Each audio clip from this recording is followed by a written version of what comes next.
Good morning, kids. I hope all of you are doing well and are safe at home, also healthy. So far, we have completed 3 chapters and 2 poems in our English 2 class. Today, we'll be beginning with the 4th chapter, that is Meeting Miss Trotwood. And before we start, I hope the previous chapters are clear to you and there are no problems. Now, Meeting Miss Trotwood is a chapter about David Copperfield. Now, David Copperfield is a very famous character by Charles Dickens. Charles Dickens is one of a very famous writer of the Victorian era. He is considered to have written a lot of books that are well known and studied till date. Just like Shakespeare, Charles Dickens is also a very famous name in the history of English literature. So there is this chapter that's an adaptation from his novel about David Copperfield. Now it is believed that David Copperfield was a character that Charles Dickens created in order to depict his own life. So whatever adventures, history, the life that Charles Dickens shows in this novel, that is David Copperfield, was his own. It is kind of an autobiography that he has written, just that he is not telling it directly, but under the name of David Copperfield, right? So this chapter is just a small piece out of the whole novel that he has written. It is a small adaptation to tell you how the life of this kid begins. Alright, so let's start reading. Although his father had died, David Copperfield lived happily with his mother until he married Mr. Murdstone, not a kind man. Mr. Murdstone, equally unkind sister, came to live with them. Then David's mother passed away as well, and Mr. Murdstone and his sister continued ill-treating David. They made him work in a factory instead of sending him to school. So David went in search of his only living relative, his aunt, Miss Betsy Trotwood. Finally, after walking a long distance, he reached her house. Let's read the story to see what happened next. So, a little background of how the chapter begins. We see that David Copperfield's mother marries Mr. Murdstone, and Mr. Murdstone becomes the stepfather of David Copperfield. And he is not a very kind man. He is a rude and a rough man. And his sister is also unkind, and they both come and live with David Copperfield and his mother. Now after some time we notice that David's mother dies and he is left with Mr. Murdstone and his sister to survive. Now what do they do? They do not send him to school. Instead, they send him to factories in order to work and earn money. So David does not like this arrangement of living. He is not happy because they are unkind, and moreover they are not letting him study. So he runs from the house, he runs away, and he begins his journey towards the house of his aunt. And the name of the aunt is Miss Betsy Trotwood. Alright? Now let's begin with the chapter. This is a little freeload that we have been given by the writer so that we understand where the story begins. I had walked every step of the way, sleeping under haystacks in night. Fortunately, it was summer. My shoes were completely worn out and my hat was crushed and battered. Battered is damaged. So because he was traveling on foot, we know back then there were no cars, there were only bullock carts and all, but because he had escaped from his house, he did not have much money, so he could travel on a bullock cart. So he was on foot. Luckily it was summers, so he did not feel very cold, but because he had been walking all the time, his shoes were torn off and his hat was all damaged. My shirt and trousers, stained with heat, dew, grass and the soil on which I slept, might have frightened the birds from my aunt's garden as I stood at the gate. My hair had known no comb or brush since I left London. In this condition, I waited to introduce myself to my aunt. So, because he had been sleeping under the haystack is a huge pile of grass that is kept in order to feed the cattle, right? We see that cattle or goats or sheep are fed the brown grass that is dry. So when you put it in like a mountain, so it is a haystack, one on the other. So we see that he had been sleeping on the floor, on the grass, on the soil, under the haystack, and it has been so many days that he has been traveling on foot. So all his clothes were stained with sweat, with the soil, with the grass, and as soon as he reaches his aunt's house, all the birds that were there in the garden were scared and they flew away. So he was standing on the garden gate in order to introduce himself to the aunt. As I stood there, a lady came out of the house with a handkerchief over her cap and a pair of gardening gloves on her hands. I was sure she was Miss Betsy from her walk, for my mother had often described her to me. So though he was very little, probably when Miss Betsy might have met David Copperfield, but we see that his mother had talked about her to David, and he remembers the way she had described how Miss Betsy used to walk, and he recognized that this surely is Miss Betsy because the way she walks is similar to the way that my mother had explained it to me. Alright? So what does Miss Betsy say? "Go away," said Miss Betsy, shaking her head. "Go long, no boys here." I watched her as she marched to a corner of the garden, and then I went softly and stood beside her. Now, of course, David Copperfield has grown a little from the time she had seen him, and now we see that she did not recognize David and she just shoo him away. She was like, "Go away, there are no boys required around this house, go from wherever you have come." Now what did David do? He went close to her, stood there softly and started to speak to her. Alright, let's move on to the next page.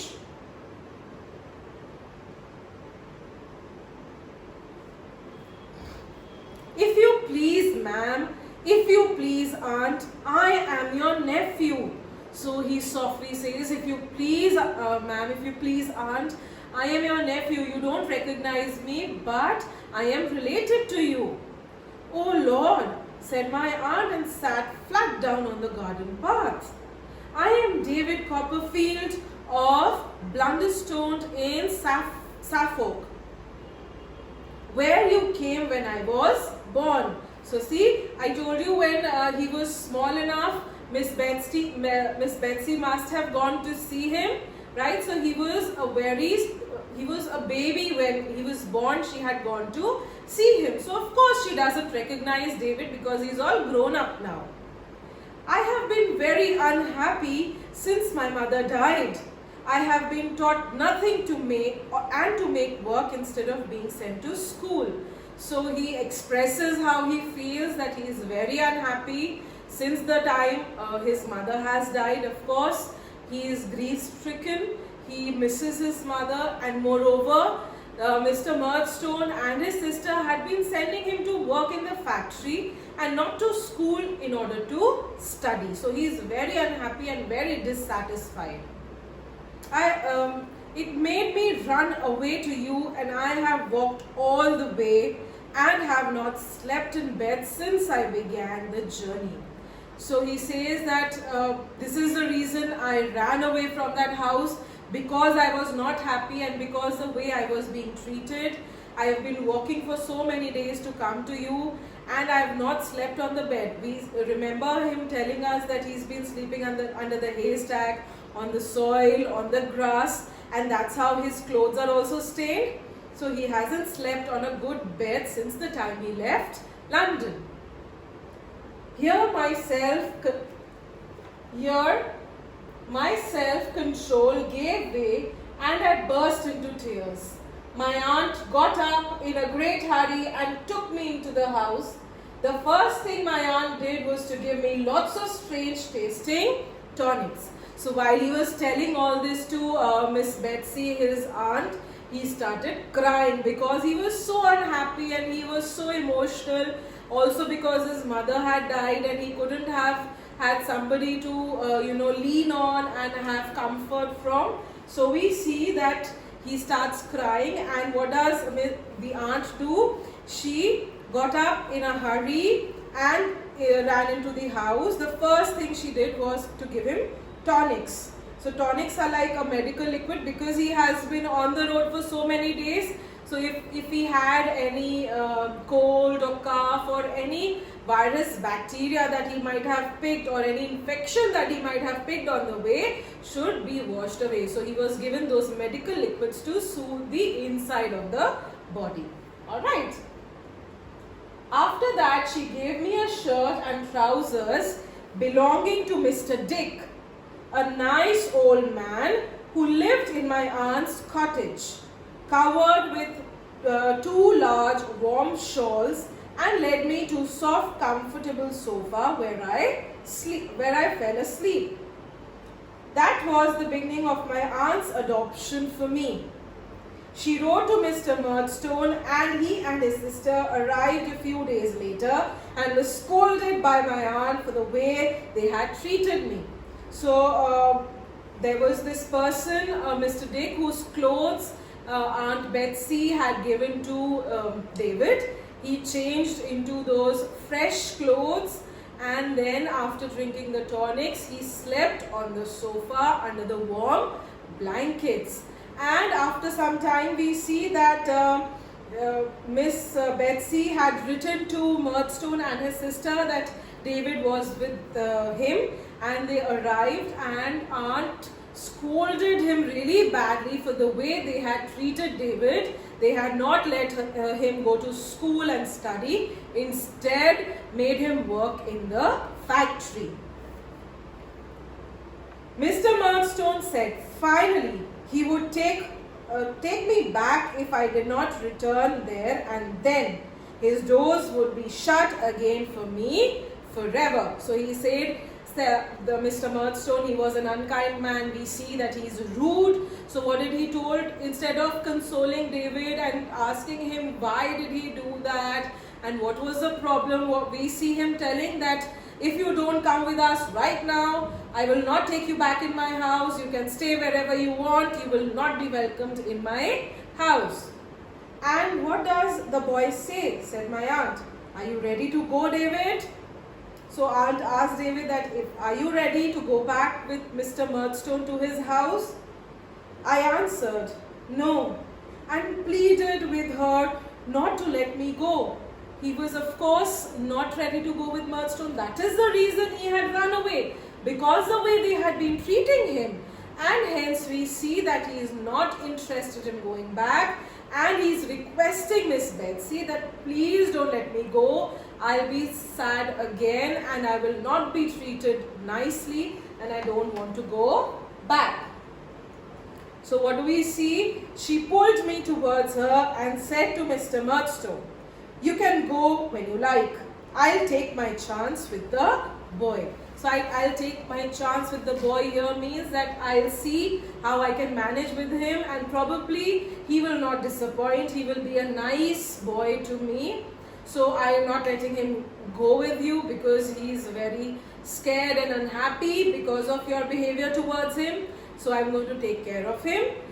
You may leave whenever you want. I am not asking you to go right now. Of course, they are bad manners. So she indirectly tells them that you can go whenever you like.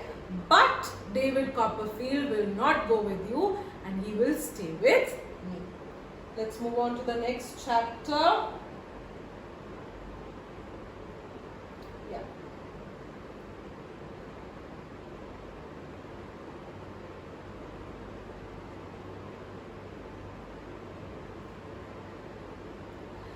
So when they had gone, my aunt announced that she would be my guardian and that he would be called Trentwood Copperfield. So we see that the aunt has happily accepted David and is ready to take care of him, and she tells everybody that now she will be taking care of David, and the new name that David was given was Trentwood Copperfield. Trentwood is the surname of Miss Betsy that we had read, the aunt Betsy Trotwood, and Copperfield, of course, because that is what his name was when he was born. Thus I began my new life in a new name and with everything new about me. My aunt sent me to school at Canterbury. Since there was no room at the school for boarders, she arranged for me to board with her old lawyer, Mr. Wickfield. So what do we see? That Miss Betsy Trotwood, his aunt, had arranged for David to study in a school at Canterbury, and because the school had no space for boarders, she had arranged the living arrangements for David with his old lawyer, his friend, that was Mr. Wickfield. My aunt was as happy as I was with this arrangement. Mr. Wickfield's house was quiet and still, and his daughter Agnes, a child of about my own age, was bright and happy. So not only did David get a house to stay in while studying in school, but he also got a friend, that was Agnes, who was also the age of David, and she was a bright and a happy child. The school I now went was better in every way than Salem House. Now Salem House is a school where David used to go when his mother had married Mr. Murdstone. Alright, but I felt very strange at first. It had been quite a while since I was at school and with companions of my own age. So he was very happy with the kind of school he was going to, with the kind of knowledge he was gaining, and then he had a lot of companions. Companions are friends, people you meet every day and talk to. So he was not only having a social interaction with everybody, but he was enjoying his life. It had been quite a while since I was at school with companions of my own age. It seemed to me that I had forgotten everything I had learned. However, I felt better when I went to school the next day, and a good deal the better the day after, and so on. That in less than a fortnight. I was quite at home and happy among my own new companions. So we see that David was happy with the way that he was living now with Mr. Wickfield and his daughter Agnes. He was enjoying himself. We see that though when he started school, he did not understand much in school because everything was new. He had forgotten how schools were supposed to be. But within a fortnight, that is 15 days or 2 weeks, he learned everything back and he started remembering things, whatever he was learning in school. However, Trot, my aunt said when she left me at Mr. Wickfield, never be mean in anything, never be false, never be cruel. I will come and visit you soon. And now the pony is at the door and I am off. So this is a very important life learning that Miss Betsy gave his nephew. That was David, now called Trot. Trotwood Copperfield, the new name. So she said, never be mean, never be rude. Mean here means rude. Never be false. That is, never lie to anybody. Never be fake. And never be cruel. That is, do not treat others in a bad way. Always treat everybody in a nice way. And I will come and visit you soon. She embraced me hastily and went out of the house, shutting the door after her. When I looked into the street, I noticed how sadly she had got into the chaise. Chaise here is a small horse-drawn carriage in which she sat, and she was very sad when she was leaving David or Trot behind to study in the school at Mr. Wickfield's, and that she drove away without looking up. So she was so sad that she did not want to look back at Trot, and she just put her down and went away with her own sadness. She was happy that now she had somebody to take care of, to look after, but she was also sad that he has to study now, and she had to leave him with Mr. Wickfield. So let's read this excerpt on Charles Dickens. Charles Dickens, 1812 to 1870, was an English writer. David Copperfield was his favorite novel, and David was his favorite character. It is said that many things that happen in the book are based on his own life. For example, like David, he also had to quit school and work in a factory for some time. So I hope this chapter is clear to you, easy enough. The life of how David manages to escape and go to his aunt and become a better person was interesting. If you have any problems, contact me at the eCare portal with your message. Alright, I'll be happy to reply there. Also, the question answers of this chapter will come in the next video. Till then, take care of yourself and stay safe.